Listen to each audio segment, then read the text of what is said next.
Mobile phones are now part of everyday life. Hi, how are you? People use them all the time and everywhere. Hello? Yeah? On the street, Ah, yeah. in cars, on trains. Yeah. In the UK, over 40% of the population has a mobile phone. In the business file, that's my... The biggest service provider in the UK is a company called Vodafone. Vodafone is the biggest mobile phone company in the world. It's the biggest company in Europe and is one of the top 10 companies in the world. In the UK, we have something like 30% of the market, which means that 1 in 5 of the entire population of the UK actually have a Vodafone.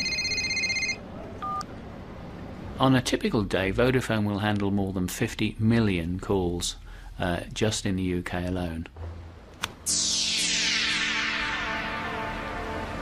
Vodafone is based in the south of England, in Newbury, a small market town about 100 kilometres west of London. At present, the company has 62 separate office buildings in different parts of the town.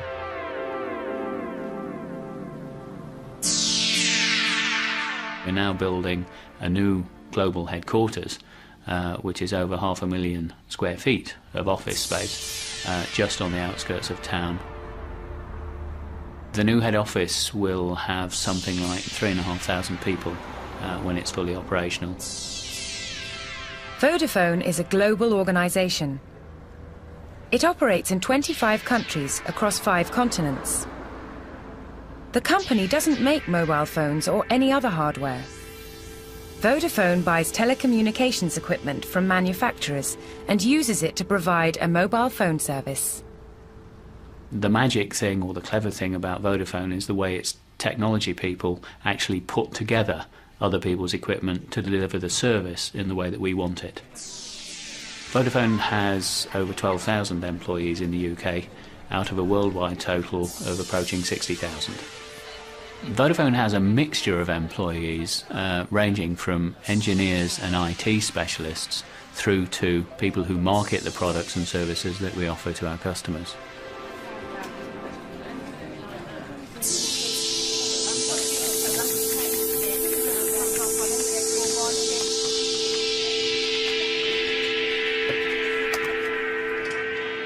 The company has approximately 300 retail stores in the United Kingdom. These employ in the region of 5,000 staff. I'm a sales advisor here. I sell the latest Vodafone mobile phones, accessories, and sell the network to try and promote our services. We're open 9 to 5:30, 6 days a week, and on Sundays 11 till 5. And then to hang up, you press your name. At the moment, we have 4 staff who work in the store. It's hard to say how many customers come in here every day. On average, I would say probably about, between 30 to 60. It really depends on the type of day it is. Saturdays are obviously busier. We sell, on average, anything between 20 and 50 phones a day. Okay, then. All right, thanks, then. Hi. We get every type of person. We get children coming in wanting the latest fashion phone, students who want to keep in contact with their families. The name Vodafone isn't only a common feature on British high streets. The company is a regular sponsor of British sport and sporting events, including the England cricket team,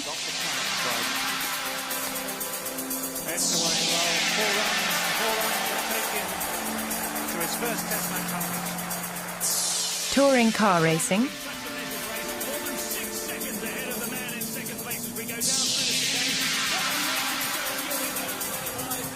and the Derby Classic horse race.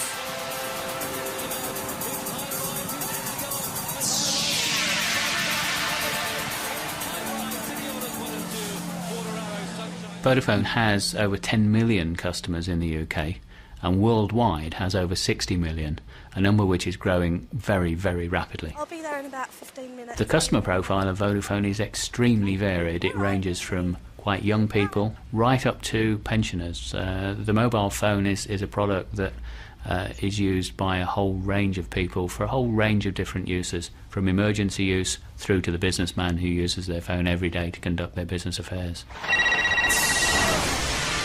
I may come by car. Okay. All right, bye.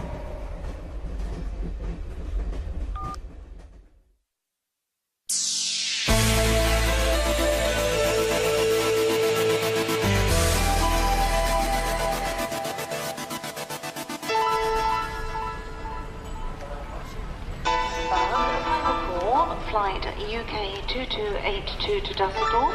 Now closing through departure gate number 30. Bluestream Advertising, good morning.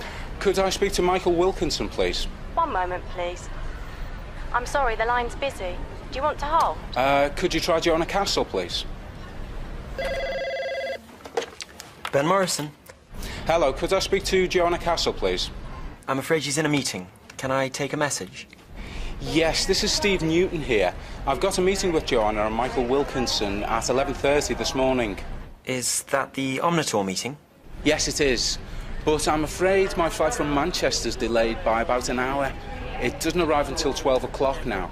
12 o'clock. OK, Mr. Newton, thank you for letting us know. I'll give Joanna the message. Thanks. Bye.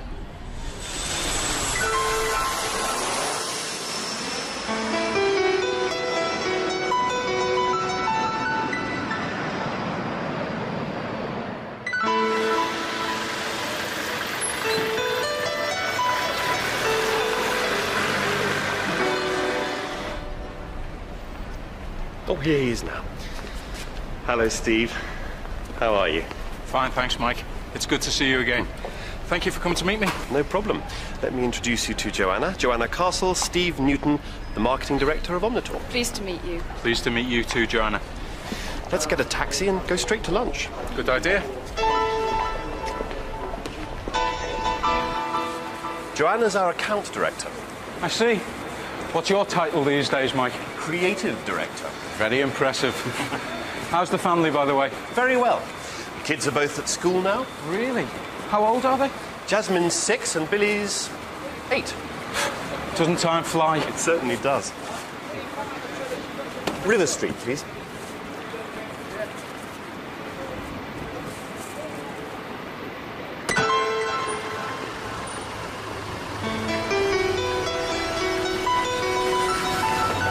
See you inside.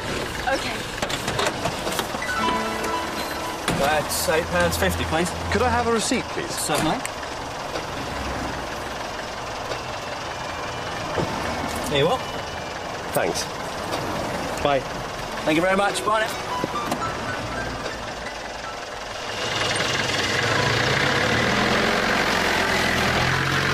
How often do you come down to London, Steve? Oh, 2 or 3 times a month.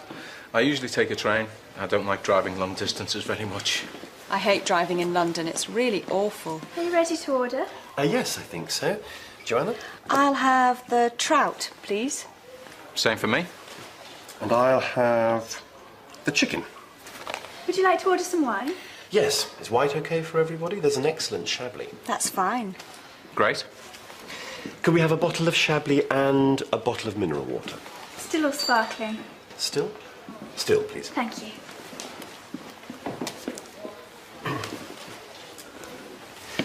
OK, shall we make a start?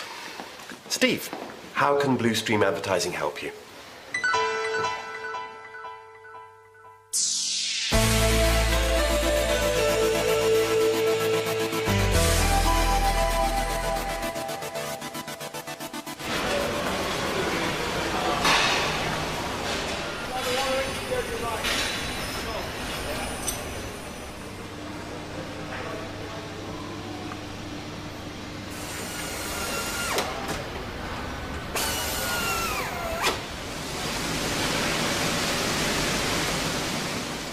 Jaguar is one of Britain's oldest and most successful car manufacturers.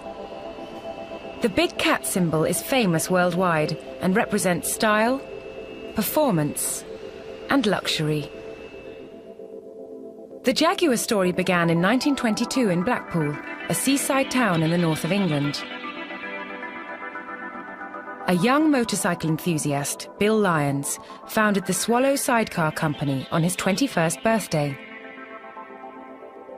The company made motorcycle sidecars successfully until 1927, when they also started to produce car bodies. They made a body for the Austin 7 chassis and launched the Austin 7 Swallow. Further success and expansion soon followed, and the company moved to Coventry in the Midlands, the heartland of the British motor industry. At this stage, they employed 1,000 workers. Chassis for Swallow cars didn't only come from Austin. They also came from several other companies, including Standard. The initials of Standard Swallow provided the name for the legendary SS models, which first appeared in 1931. The SS cars were both elegant and powerful. They were popular because they also had a very reasonable price. In 1935, an exciting new model appeared, the SS Jaguar. The company developed a new 3.5-litre engine for its sports version, the SS Jaguar 100. This car was able to reach 100 miles per hour. After the Second World War, the company dropped the name SS and chose Jaguar as their new identity. In 1948, they launched the XK120 sports car, which could exceed 120 miles per hour. The design and performance of this car set the standard for the stylish, high-performance cars that appeared throughout the 1950s and 60s. Jaguar successfully entered motor racing, and in 1953 won first, second and fourth places in the Le Mans 24-hour race. Jaguar continued to dominate sports car racing throughout the 1950s. This racing experience led to the development of one of Jaguar's most successful and famous models, the E-Type, which was launched in 1961. It could do an amazing 150 miles per hour.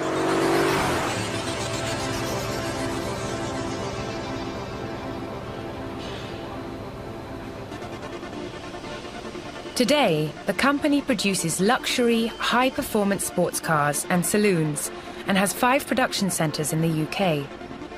This factory in Coventry assembles XK sports cars and XJ saloons. Other factories in the area make the components, such as the V8 engines that power the cars.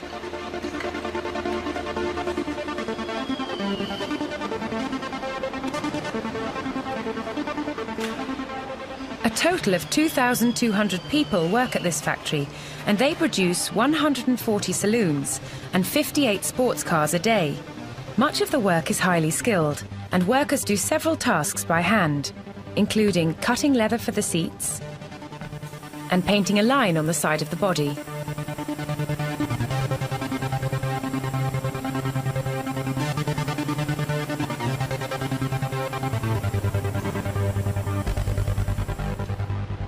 Every car is made to order, and customers specify details that make each car virtually unique.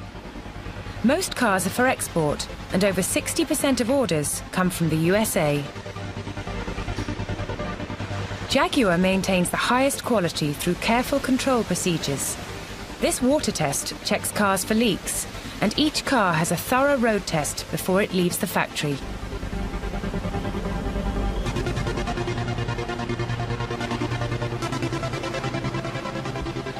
The company is now owned by Ford, but the Jaguar brand retains the strong identity that evolved in the classic sports cars of the 1950s and 60s.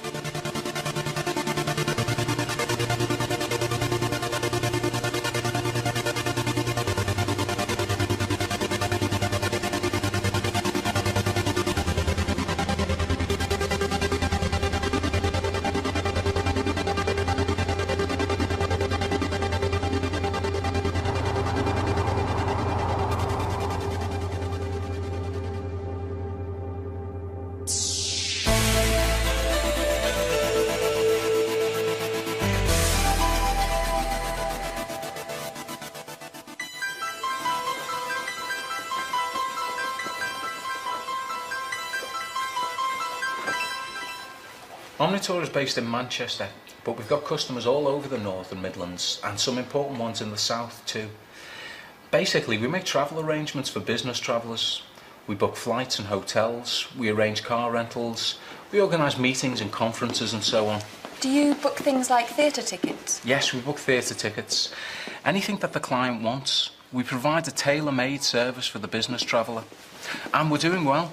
Last year we had an increase in turnover of 4%, and at the moment business is growing at about 3% a year. We're looking for 5 new members of staff, and the market is expanding. How do you advertise your services? We don't. Our business mainly comes through business contacts and recommendations. So why do you need us now? You're doing very well without advertising.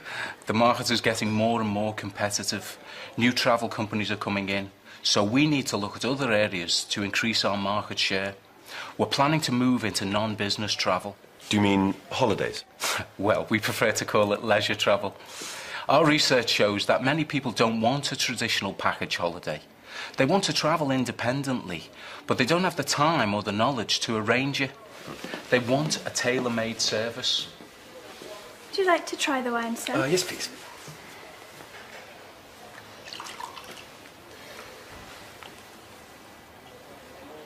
Yes, that's fine. Thank you, sir. So these people are just like your business travellers, but they're travelling for leisure, not business. That's right. And that's why we think we can provide the service. We already do it for the business traveller. And does your research show that this is a large market? No, it's fairly small, but it's profitable. These people want an interesting and unusual holiday with 5-star hotels and business-class travel. Our problem is... How do you reach those people? Exactly.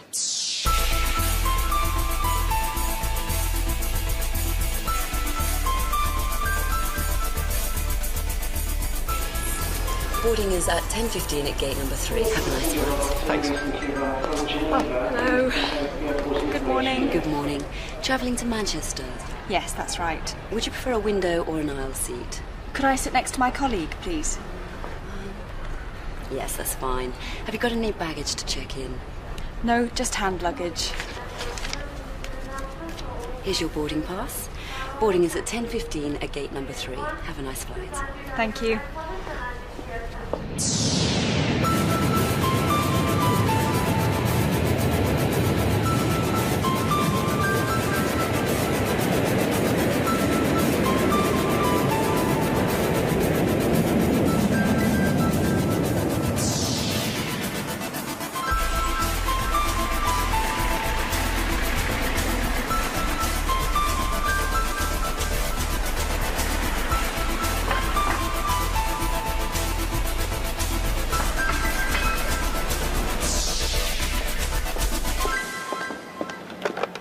Good morning, can I help you? Good morning. We have an appointment with Steve Newton. Could I have your names, please? Joanna Castle and Michael Wilkinson. Just one moment, please. Joanna Castle and Michael Wilkinson are in reception. Okay, thank you. Please take a seat. Mr. Newton is coming to meet you. Thank you. How was your journey? Fine, thanks. And the plane was on time too. Excellent. Let's go and meet Caroline.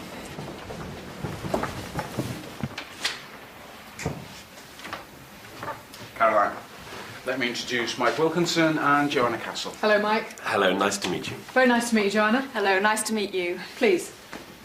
Caroline's our managing director. She started the company 7 years ago. And now it's very successful. But I hope we can make it more successful with your help. Of course, that's why we're here. Coffee, everybody? Yes, please. Black, no sugar. A white with 1 sugar for me, please. Caroline. I've got one, thanks, Steve. What did you do before you started on the tour, Caroline? I worked for Virgin Atlantic. I started as a stewardess. Interesting. Yes. Now, the plan for this morning is to give you more information about our present customer base. After that, we can look at possible areas for expansion. I've ordered some sandwiches for lunch. I hope that's okay with you both. And I think we can finish by 3 o'clock. Thank you. What time's your flight back to London? It's at 4:30. But we can easily get a later one.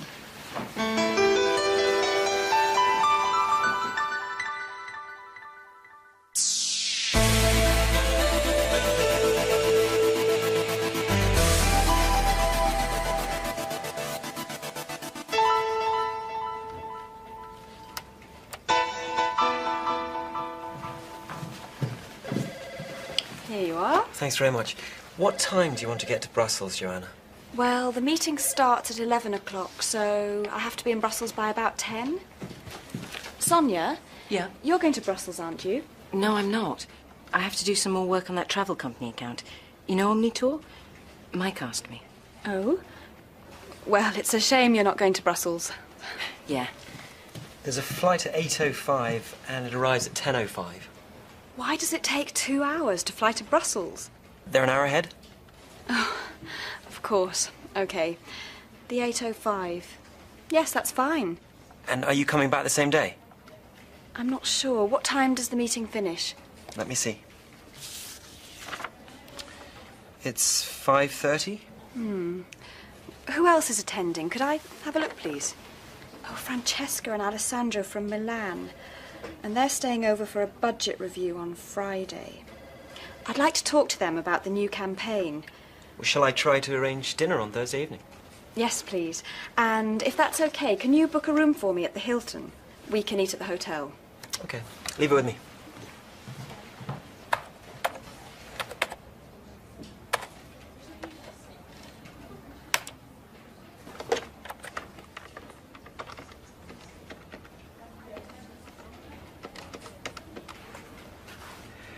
Buongiorno.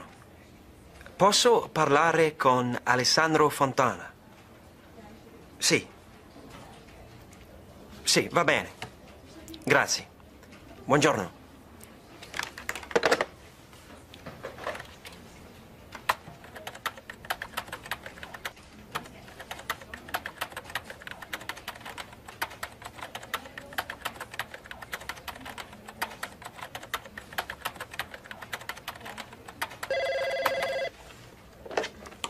Van Morrison.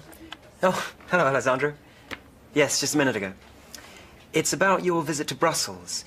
Would you and Francesca like to have dinner with Joanna on Thursday evening? Good.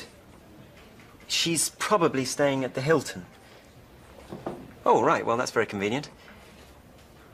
OK. Thanks for calling. Bye.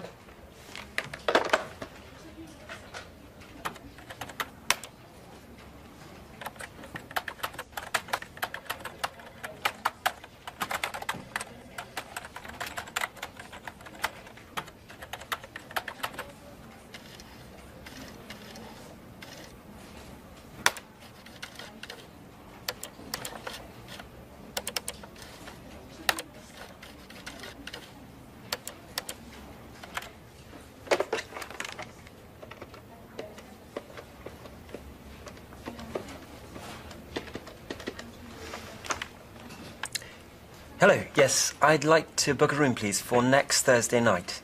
It's the 25th of October. Just one night. One person. It's Joanna Castle. And could we have a non-smoking room, please? Thanks. Yes, that's right. It's a company account. Blue Stream Advertising. Yes, OK. OK, thank you very much. Bye. The hotel's fine. Alessandra and Francesca are staying there too. Great. So, when do you want to come back from Brussels? Friday morning? You've got a meeting with Mike about Omnitour at 11 o'clock, remember? Yes, I know. What time's the first flight? Hold on.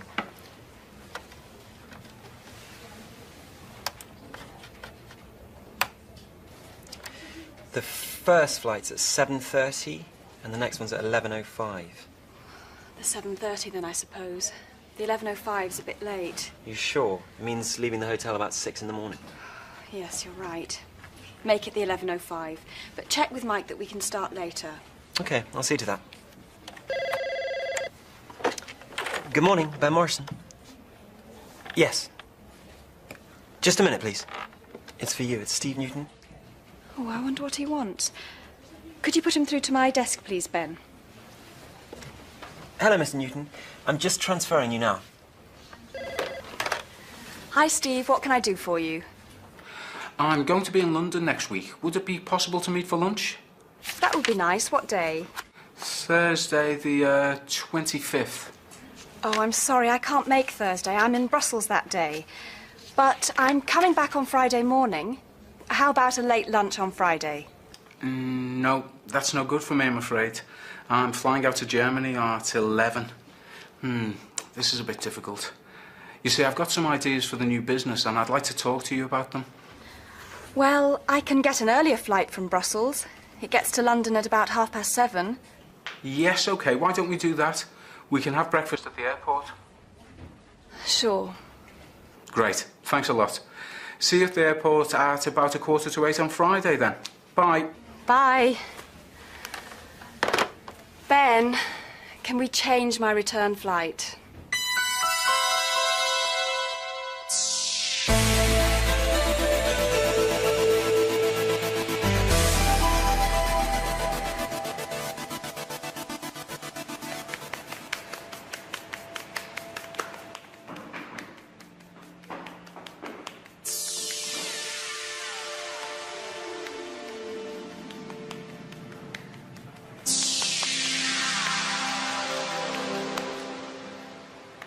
The first Pizza Express restaurant was opened in London in 1965. The company grew rapidly, and its restaurants can now be found in most British cities, as well as several locations overseas. Our food is the closest you're going to get to an authentic Italian pizza. But you're not just coming here for the food, you're coming here for the service, the ambience and the decor of the restaurants. There is a culture within Pizza Express that Peter Boyzone, who is the president of Pizza Express, started many years ago, and it's about people. We work within the service industry and looking after our customers, and we do the same with our employees. It's a big, happy family. In Pizza Express, they train you well, they expect a lot of you, and if you show that you can do a good job, then chances of promotion are really high. If you've got the interest and the ambition to go far, then the sky's the limit. I think that's very good for a company. When I started out, I would be there at 8 o'clock in the morning, sometimes earlier, and I'd go home at 2 o'clock in the morning, and I'd be back at 8 o'clock the next morning. So it was hard work for me personally, and I think it was giving my enthusiasm to other people that were working with me. So we were all working enthusiastically to make a success of Pizza Express.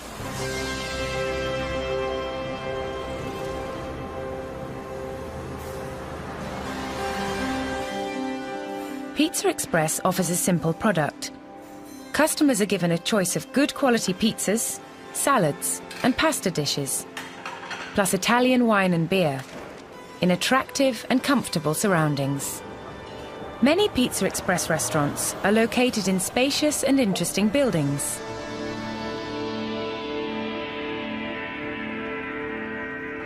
This restaurant is in the centre of York, almost in the shadow of York Minster. This opened as a Pizza Express in April '95. Before that it was a gentleman's club. It was built in 1839, and that's, I think, a really great thing about this place, that usually buildings like this don't get to be used by the general public. I found a site in Soho, and I bought an oven, and we wired up this big oven and started producing pizza. The recipe. Let me think, where did I get the recipe from? Well, it really came from the first pizzaiolo that I brought over with the oven from Rome. He gave me the ingredients for making the dough and how to make the tomato sauce and the sort of cheese to put on it and the quantities.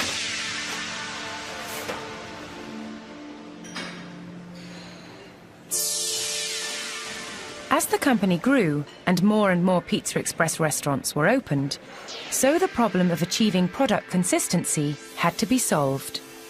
If you want to achieve consistency, I think you've got to put it down to management. Management, inspection, training, and constantly seeing that your staff are producing the product according to the recipe that you have given them. If you say that they've got to put a level ladle of tomato on the pizza, well, they must put a level ladle on and not just a bit under or a bit over. They must make sure that it's the right quantity. When they stretch the dough, they've got to do it in a certain way, and it's got to be a certain weight. You put it into the oven's got to be at a certain temperature. In relation to the competition, Pizza Express are market leaders. They really are the best at what they do. We stick to our market. Peter Boyd's only wanted to give good product with good service. Other pizza companies have actually changed that direction to try and meet the market or to try and increase their sales, to try and improve their profit margin. Once you start wavering off what the company's all about, then you start to lose exactly where you came from.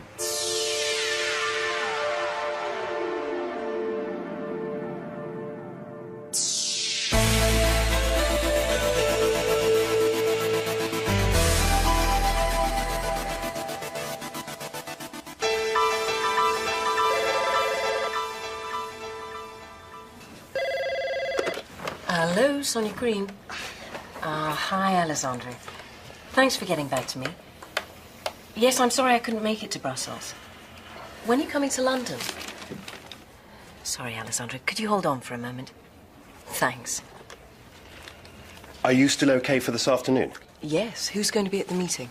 Oh, there'll only be you, me and Joanna. It's just a planning meeting to explore some of the main areas. See you at 2 then? Fine. Oh, where is it? The ground floor meeting room. Okay, see you later. Alessandro, sorry about that. So basically, Omnitor provide a tailor-made service for business travellers. Now they want to move into leisure travel. The first question is, are we just looking at advertising here? Or do we need to give them a completely new image? You know, a new logo, even a new name? If they want to go into the leisure market, they'll need a complete makeover, in my opinion. A new image for the whole company. I don't agree. Omnitor already have a good reputation in business travel, and they just need to build on that reputation. If you change the image, people won't associate it with Omnitor's good name. What's your view, Sonia? I think Joanna's right. At the moment, Omnitor don't advertise. They work directly with their clients, so most people don't know about their reputation in the business market. That's a good point. Perhaps it'll be better to keep the business and leisure parts separate. I think we should ask the people at Omnitor about that. I think so too. Okay. We'll put that question back to Caroline. Just a minute, I'll make a note of it. Ben Morrison. Oh, hello, Mr. Newton. No, I'm afraid she's in a meeting at the moment. Actually, they're discussing the Omnitor account. Is it about that? I can get her for you if you like. No? Okay. I'll tell her you called. Thanks. Bye. Okay. Now what about advertising? I assume we'll need to extend their website. But what other media are we considering? We've got TV, radio, posters, newspapers and magazines, direct mail, and email. I think TV's out of the question. It's much too expensive. And posters are more for a mass market. We're looking at a fairly small market here. But radio's possible. What, something upmarket, like Classic FM? Yes, that's a good idea. What do you think about ads in newspapers and magazines? We can certainly target the audience better that way. But do people really read the ads in newspapers? I don't. Maybe. But if they're good, they'll have an impact. And we should think about the Sunday newspapers. I mean, the colour supplements. People have more time to look at ads on Sundays. That's true. Is direct mail an option? It isn't too expensive. No, but it will only work if people already know the name. If they get something from an unknown company, they'll probably throw it away. Sonia's absolutely right there. OK. So why don't we go for the Sunday newspapers to establish the name first? And then follow it up with a direct mail campaign. I think that'll work. Sounds good to me. Right. Can we think about the newspaper ads in a bit more detail?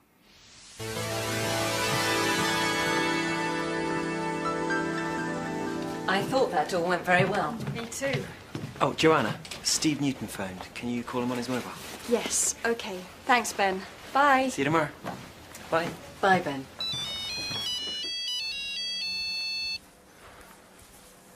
Hello? Oh, hi, Joanna. Thanks for getting back to me.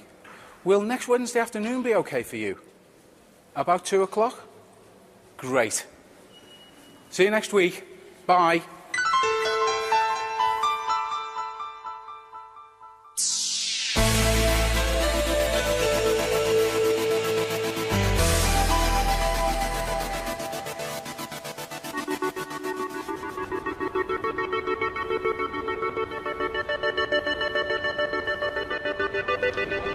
The City of London is one of the world's leading business and financial centres. Typically, people who work in the city wear traditional business suits and work in a conventional office environment. Employees of the consultants Arthur Andersen don't conform to the pinstripe suit stereotype, and their workspace isn't typical either. At Arthur Andersen, they have a working practice called hot desking. This means that staff don't have their own desks. They can choose where they want to work. Hot desking allows you to come into the office and sit anywhere you want. You have a computer that enables you to sit where you want and plug into the network, into the computer systems, wherever you want. You're able to log into any telephone. You have your own personal telephone number. We're moving increasingly away from the traditional formal office environment with people secreted away in their own offices to a much more open plan, more relaxed, more comfortable working environment. It's a less formal environment. People are able to feel more creative, more relaxed. People actually do feel they're more part of a team. Broadly, the move is towards less dedicated office space and more flexibility and adaptability. Variety of workspace is very good for mental health, and what I choose to do is actually work in a different place in the office pretty much every day. If you have lower, more comfortable chairs and don't actually have a formal desk in front of you, it actually makes the process of interacting with each other easier.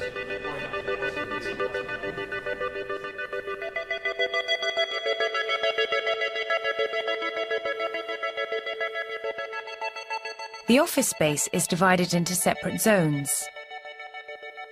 The Zen Zone is a quiet area where staff must work quietly and can't use any telephones.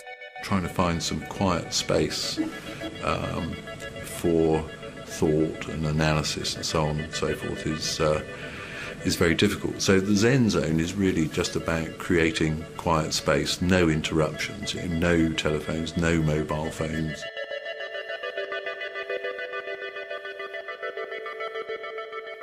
The flexible approach adopted by Arthur Andersen means that staff don't have to work 9 to 5. They only come to the office when they need to.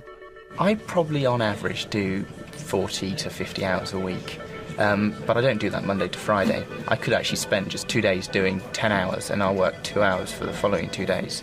I probably spend maybe 30% of my time working at home, and I will do this whenever it's right for my client and right for my job. One major element in the new working practices at Arthur Andersen was the change to an informal dress code. I suppose I was a bit stuffy before, in a sense. I was largely a three-piece suit man, not even a two-piece, and perhaps with a pocket handkerchief as well. So I approached it with a little bit of trepidation, but I'm not averse to change, and so I grasped it and consulted my fashion advisor, it's Jane, my wife, and we went out to the shop, so you see me wearing what I am today. I think traditionally in professional firms there has been something of an us and them attitude, and I think that has been eroded. Not only the dress code changes, but more open plan working and so on and so forth. The benefits of the greater informality and flexibility are that they enable us to react more quickly and appropriately to our clients' needs. Our vision is to be partner for success in the new economy. The new economy is all about flexible working.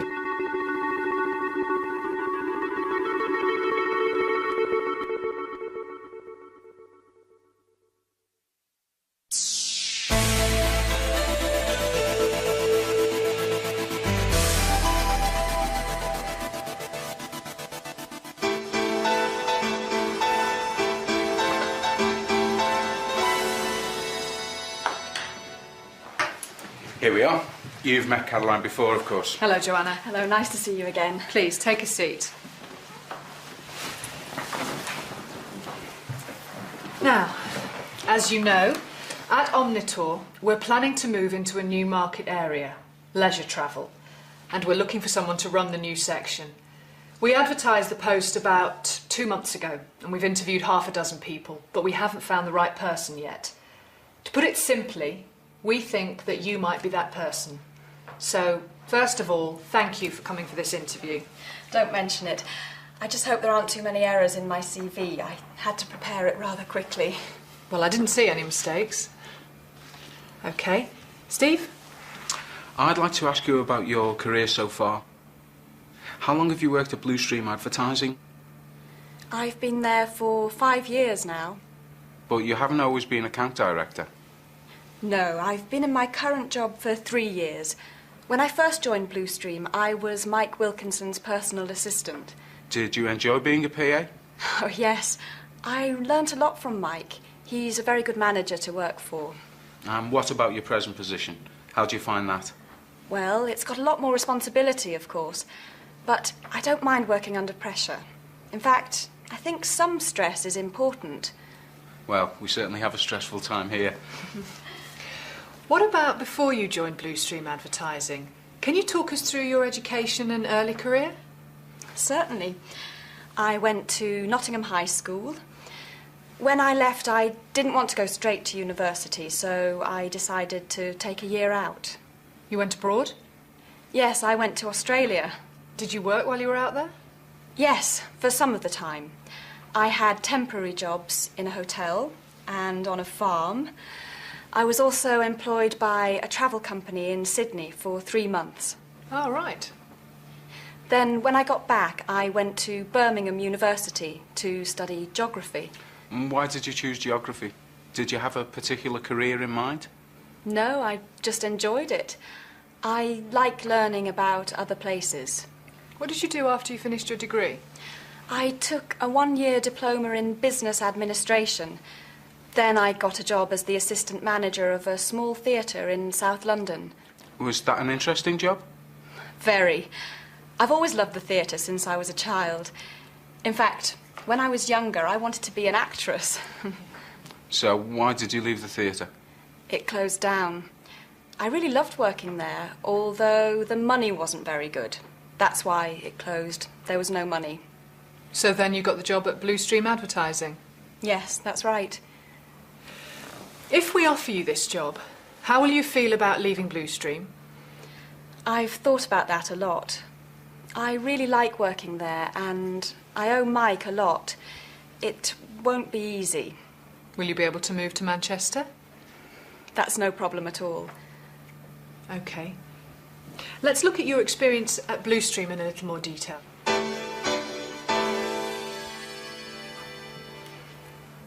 Well, I think we've covered everything.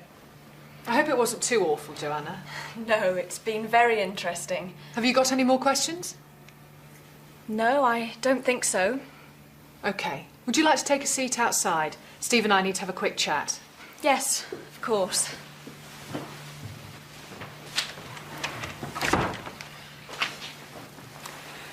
Well, what do you think? I like her. She seems to be efficient, but she's also easy to get on with and has a nice sense of humour. She's got excellent qualifications too.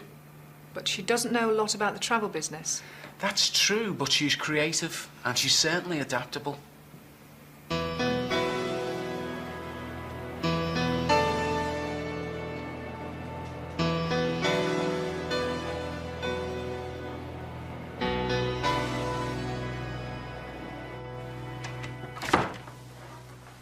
Thank you for waiting, Joanna. That's all right. I prefer to get it over with straight away. It's a lot better than thank you, we'll be in touch. OK. Well, in that case, let's get down to it. Steve and I have reached a decision, and we'd like to offer you the job.